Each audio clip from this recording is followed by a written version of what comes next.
इसी के साथ एक और बड़ी खबर बता दें, दिल्ली में एमसीडी के 13 वार्डों में हुए उपचुनावों के बाद आज वोटों की गिनती हो रही है। जानकारी के मुताबिक 3 वार्डों में बीजेपी की जीत हुई है, जबकि 2 वार्ड में कांग्रेस के प्रत्याशी ने जीत हासिल की है।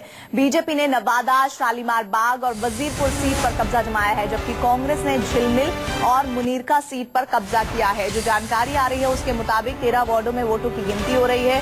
बीजेपी ने 3 में जीत दर्ज की है और फिलहाल जो जानकारियां आ रही है वो कांग्रेस के लिए अच्छी है कि वो 4 सीटों पर लगभग जीत के कगार पर पहुंच चुकी है।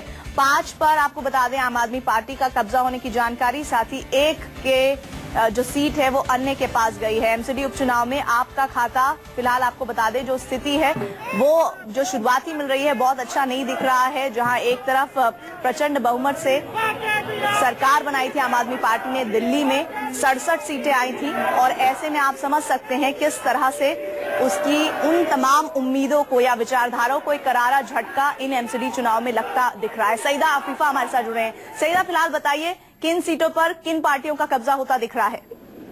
जी हाँ, जिस तरह से बात करें अभी तक 5 रिजल्ट जो सामने आए हैं, जिसमें 4 पर बीजेपी ने अपनी जीत दर्ज कराई है और 2 पर कांग्रेस ने, जिसमें से एक मुनीरका की सीट पर कांग्रेस वापस आ गई है। और उसके साथ ही मैं आपको ये बताना चाहूंगी, जिस तरह से एमसीडी बाई इलेक्शन की अगर इन 13 वार्डों की अगर हम बात करें तो जिसमें कांग्रेस 0 पर थी, बीजेपी 7 सीटों पर थी, 1 पर दिल्ली से आरएलडी 1 पर थी और बीएसपी 1 पे थी और आजाद सीटों पर 3 उम्मीदवार थे। वहीं कांग्रेस के लिए ये इस बार अच्छी खबर यह है कि कांग्रेस ने इस बार अपना खाता दोबारा से खोला है और कांग्रेस जो लगभग 5 सीटों पर जो है अभी भी आगे चल रही है और जिसमें से 3 सीटों पर कांग्रेस ने अपनी जीत दर्ज करा दी है।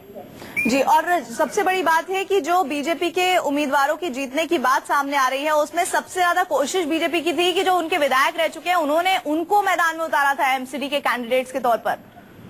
जी हाँ, बिल्कुल। इसमें सबसे जो पुराने उम्मीदवार जिसको हम कहेंगे, वजीरपुर से महेंद्र नागपाल हैं, जिन्होंने 9,360 वोटों से जीत दर्ज कराई है।